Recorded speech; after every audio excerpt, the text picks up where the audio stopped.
कीरतपुर में जन्म ले बाबा, छत्तीसगढ़ महान होगे ना। कीरतपुर में जन्म ले बाबा, छत्तीसगढ़ महान होगे ना। छत्तीसगढ़ महान होगे ना, छत्तीसगढ़ महान होगे ना, छत्तीसगढ़ महान होगे ना, छत्तीसगढ़ महान होगे ना। कीरतपुर में जन्म ले बाबा, छत्तीसगढ़ महान होगे ना। कीरतपुर में जन्म ले बाबा, छत्तीसगढ़ महान होगे ना।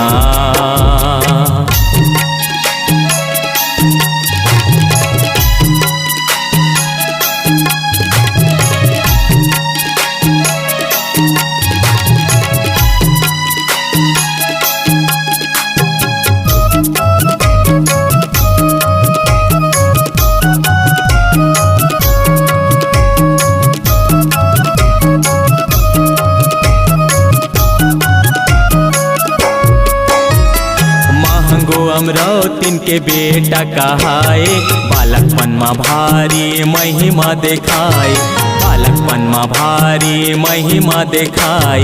सत्य के पुजारी तैहा कहाए, सत्य के ध्वजा चारों मुड़ा लहराए, सत्य के ध्वजा चारों मुड़ा लहराए। छत्तीसगढ़ महान होगे ना, छत्तीसगढ़ महान होगे ना, छत्तीसगढ़ महान होगे ना, छत्तीसगढ़ महान होगे ना।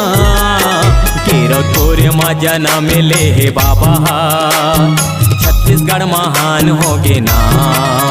कीरतपुर में जन्म ले बाबा, छत्तीसगढ़ महान होगे ना।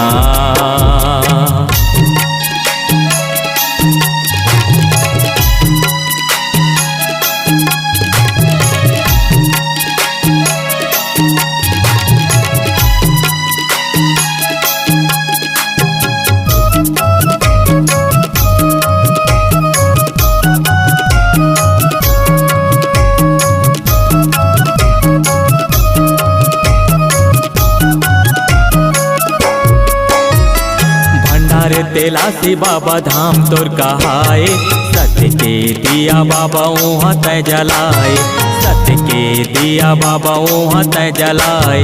सत्य के ध्यान बाबा जे हर लगाए, गुरु घासी बाबा तोरे दर्शन ला पाए, गुरु घासी बाबा तोरे दर्शन ला पाए। छत्तीसगढ़ महान होगे ना, छत्तीसगढ़ महान होगे ना, छत्तीसगढ़ महान होगे ना, छत्तीसगढ़ महान होगे ना। कीरतपुर में जन्म ले बाबा, छत्तीसगढ़ महान होगे ना। कीरतपुर में जन्म ले बाबा, छत्तीसगढ़ महान होगे ना। छत्तीसगढ़ महान होगे ना, छत्तीसगढ़ महान होगे ना, छत्तीसगढ़ महान होगे ना, छत्तीसगढ़ महान होगे ना। कीरतपुर में जन्म ले बाबा, छत्तीसगढ़ महान होगे ना।